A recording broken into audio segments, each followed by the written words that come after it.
फिलहाल ऐसे ही लगा है रिपेयर बाद निसान पेट्रोल MQ-1 से जो की लॉक का होल है अजीब व गरीब सी ही ऑल्ट्रेशन हुई है। दो गाड़ियाँ हमारे पास मेंटेनेंस पे आई हुई है 1.8 वाला और साथ साथ आज एक अदर सुजुकी स्विफ्ट आज नहीं आई थी, 2 दिन पहले आई थी। ऑक्यूपाइड था, बात कर नहीं सके। अपने पुराने क्लाइंट भी हैं, बड़े अच्छे दोस्त भी हैं, तालिब भाई। और तालिब भाई सब ये क्या है, किसने किया हुआ है? ये पानी की बोतल फिट क्यों नहीं हुई भी? कार्ड की वजह से। अभी इसका ECM रिपेयर पे गया हुआ है, वो पड़ी हुई इसकी पुरानी वाली इंजन असेंबली हमने चेंज की।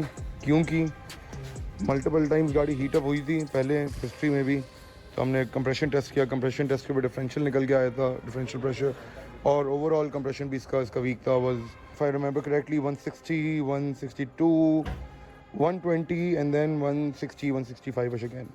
तो ये डिफरेंशियल प्रेशर 100% गैस्केट फेलियर की निशानदेही होती है। But other than that overall जो मीन वैल्यूज़ थे वो भी एक वीक इंजन से सजेस्ट कर देता है। मिस कर गए, थोड़ा सा क्लाइंट के साथ इंगेज था, तो ये इंजन हमने इसका we had taken the head off, इसका हेड हमने उतारा था। पिस्टन्स में भी इसकी पे थी, वेल्व्स इसके एग्जॉस्ट पोर्ट सारे बर्न हुए थे लाइन से। अगर मुझे इसकी वीडियो जो मैंने क्लाइंट को भेजी थी अगर वो अच्छे फॉर्मेट में अटैच है, और गैस्केट बर्न अलग निकली थी। बहरहाल अच्छा, और प्रीवियसली भी ये हेड फेज हुआ हुआ है, ब्लॉक भी फेज हुआ हुआ था, तो गैस्केट भी इसमें OEM नहीं था। तो इसीलिए हमने क्लाइंट को मशवरा दिया कि ऑल्दो वी स्ट्रांगली बिलीव, ये हमारा 100% बिलीव है कि an overall is better over a replacement typical काबली इंजन। उसके ऊपर एक ओवरऑल हमेशा किसी भी दिन बेहतर है। बट अब जैसे ये एवरीडे वर्क हॉर्सेज हैं, ये जो गाड़ियाँ हैं, इसके ऊपर हमें कॉस्ट को भी मद्देनजर रखना होता है।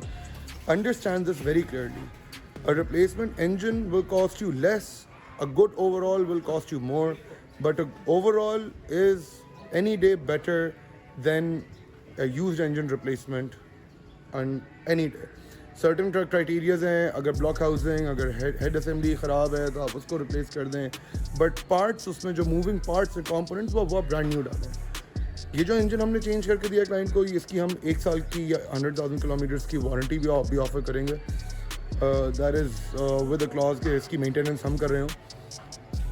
बट डिस्पाइट दैट, अब ये इंजन अगर आप मुझसे वैसे पूछोगे, अगर ये तरीके से मेंटेन रहे, चलता रहे, तो उसके ऊपर से I am not very sure, but probably another 100,000 kilometre और मे बी बहुत ज़्यादा तो 150,000 kilometre of life left. Why do I say that? It's been kept. इसके अपने स्टोरेज तरीके की स्टोरेज में ना जाने के अपने इशूज़ होते हैं, प्रॉब्लम्स होते हैं।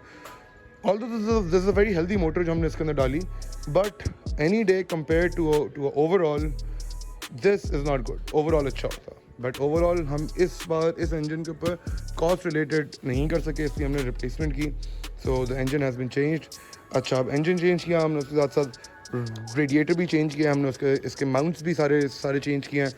क्योंकि एक लेबर हम चार्ज कर रहे थे, क्लाइंट को हमने समझाया कि ये चीज़ें आपकी वीक हैं, अभी डाल लो तो अच्छा है, यू वोंट हैव टू पे फॉर लेबर अगेन। सिर्फ लेबर नहीं, गाड़ी का डाउन टाइम भी बहुत इंपॉर्टेंट है।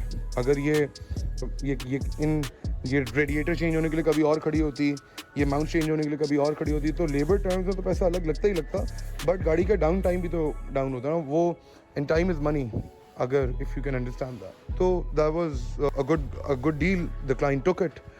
माउंट्स भी सारे चेंज हुए इसके वाटर बेस भी सारे चेंज हो गए।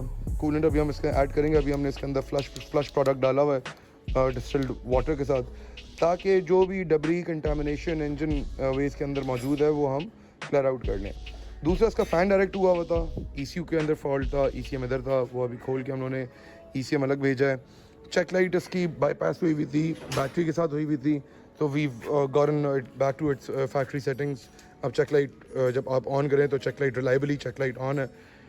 ये क्रिमिनल एक्टिविटी है जो चेक लाइट बाईपास की जाती है, ये दिस इज़ एब्सोल्युटली क्रिमिनल। इससे कम और ज़्यादा की कोई बात नहीं। इसी तरह अब ये ECM इसका रिपेयर हो क्या है, लग जाए, हम एक टेस्ट ड्राइव करें, एंड देन टेस्ट ड्राइव में अच्छी तरह रेडिएटर फ्लश प्रोडक्ट भी अच्छी तरह इंजन कूलेंट लाइंस को अच्छी तरह क्लीन आउट कर देगा, इसको क्लियर ऑफ कर देंगे, और फिर हम इसके कूलेंट टॉप करेंगे, and then she will be out on a way इंशाल्लाह ताला। So yeah, that's about it for the Swift. अभी This is a 2012 Suzuki Swift, and I think I'm not very experienced with this, लेकिन I think this is the Pakistan assembled variant. ये imported variant पे नहीं है. Client ने इसके लिए opt किया Carrera कूलेंट के लिए, decent brand, but I would preferably work with branded products, वरना फिर authentic countries के जैसे हम लोग German products करते हैं यूज़, अच्छी होती हैं, reliable होती हैं, that way. But everything works as long as you're satisfied. Decent brand हो, बिल्कुल ऐसा ना हो कि थैली के अंदर कूलेंट हो, वो नहीं acceptable है. But Carrera is also a pretty decent brand. So yeah, that's about it. Suzuki Swift की ट्राई करें, थोड़ी सी देर में चलते हैं, कार्ड आ जाए तो.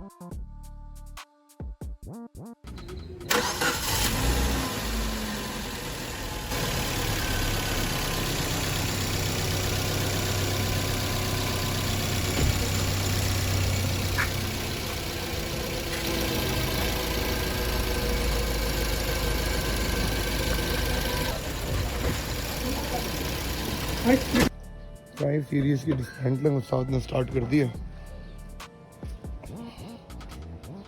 ताकि हम लोग जो है एटलीस्ट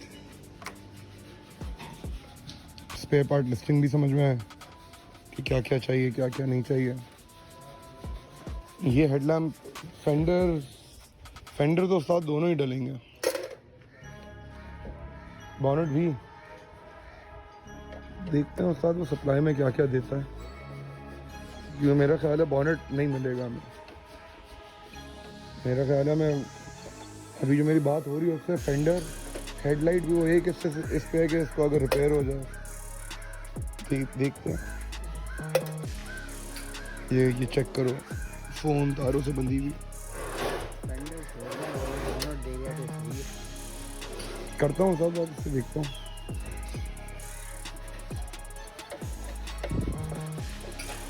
हेडलाइट के नीचे ना सब ब्लास्टर लगे हुए हैं. मुझे वो देख के बताइएगा, एक भी हेडलाइट आ जाए ना बाहर कि एक ब्लास्टर है या उसमें दो ब्लास्टर है.